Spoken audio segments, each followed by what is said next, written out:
So everybody deserves the right to make choices. Everybody deserves the right to have civil rights as well.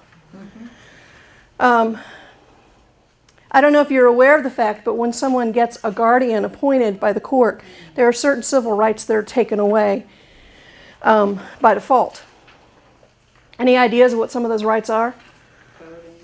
Voting, the right to vote. As soon as a guardianship order is signed, the clerk of the court sends a letter to the state registrar and says this person is no longer able to vote. That's in our state constitution. Now the judge can preserve that right, but if he doesn't specifically say he preserves the right, it gets taken away.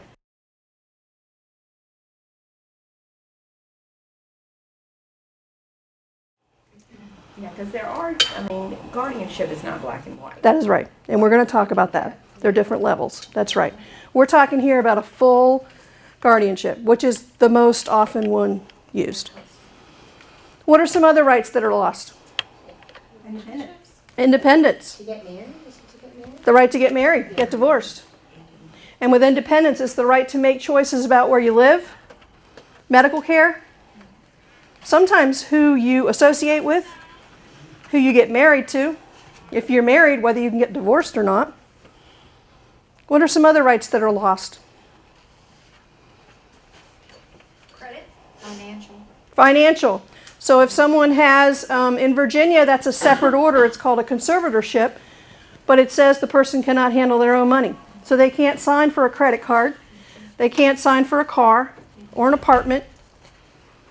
How did you all get here today? Gone. Once a guardianship is appointed, the clerk of the court sends a letter to DMV saying this person does not have the right to drive, does not have the right to a driver's license in this state. Wow. How many of you hunt? No hunters in the room? Are we still in Virginia? We're in Virginia, right? A target shooting? Okay.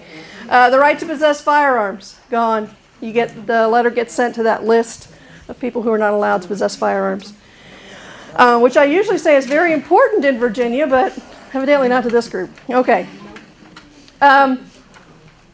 Okay, so a lot of rights are lost, and I'm sure I've forgotten some. The right to make a will. Ah, there you go. She is so good. I waited till you questioned them for a while. I think I got them all. Okay. Okay. So, do you see why we're talking about alternatives? Oh, yes. And some folks, we don't have to go any further than the first response, $2,000 to $10,000. Okay, Dana, what are the alternatives? Yeah. Okay?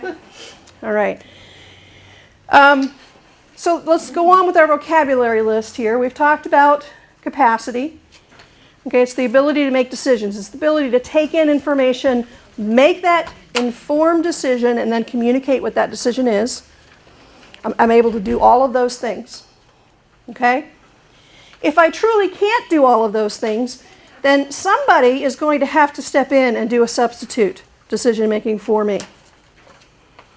And there are different ways that that happens. One is guardianship, which we've talked about. And you're only someone's guardian if they're over the age of 18, if you've been to court and you have a court order. And I think everybody in this room probably understands that. But I do have parents call me and talk about their child. I talked to this one woman probably for over a half hour about her child. And finally I asked the question I should have asked at the beginning, how old? 42. Oh my. And she kept talking about how, she was making decisions and all. And I said, well, are you his guardian? Well, yes, I'm his mother. Like, are you his guardian? And she says, well, he has a disability. He can't make his own decisions. But are you his guardian? And I know if I have to ask 3 times, that person is not the guardian because they'll know what I'm talking about. There is an actual court order that says you're that person's guardian. Because if you're not, and the person is 18, who's making that person's decisions for them? They are. Regardless of the disability, regardless of the level of capacity. The law says they're making decisions for themselves.